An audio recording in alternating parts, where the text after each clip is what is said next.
ទ្វារប្រភេទផ្លាស្ទិកលំនាំឈើគឺជាជម្រើសដ៏ល្អឥតខ្ចោះសម្រាប់អ្នកកំពុងស្វែងរកដំណោះស្រាយទ្វារដែលមានភាពរឹងមាំស្រស់ស្អាតហើយសន្សំសំចៃថវិកាទ្វារប្រភេទផ្លាស្ទិកលំនាំឈើត្រូវបានផលិតពីសម្ភារៈសម្បូរដោយផ្លាស្ទិកហើយផ្ដោតលើការប៉ះពាល់ផ្ទៃដោយស្រទាប់លំនាំឈើ PEX កម្រិតខ្ពស់ផលិតផលនេះជាការរួមបញ្ចូលដ៏ល្អឥតខ្ចោះរបស់ម្សៅឈើនិងផ្លាស្ទិក PEX ឬ ABS កម្រិតខ្ពស់តាមបច្ចេកវិទ្យាទំនើប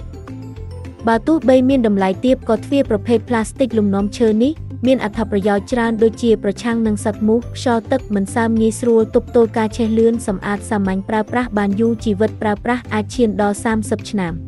មានភាពអាចបត់បែនខ្ពស់ទ្រាំទ្របាននឹងកម្លាំងប៉ះទង្គិចនិងមានទម្ងន់សមរម្យធ្វើឲ្យទ្វារមានអារម្មណ៍រឹងមាំពេលបិទបើករចនាប័ទ្មទំនើបមានគំរូនិងពណ៌ចម្រុះបំផុតសមស្របនឹងគ្រឿងសង្ហារឹមក្នុងផ្ទះជាច្រើនប្រភេទការដំឡើងងាយស្រួលផលិតលឿនហើយអាចបញ្ជាទិញតាមទំហំដែលត្រូវការកុំភ្លេចអាប់ឱកាសក្លាយជាម្ចាស់ទ្វារប្រភេទផ្លាស្ទិកលំនាំឈើដែលមានគុណភាពខ្ពស់តែមួយក្នុងតម្លៃសមរម្យបំផុតទំនាក់ទំនង Segundo ចាប់តាំងពីថ្ងៃនេះឡើងទៅ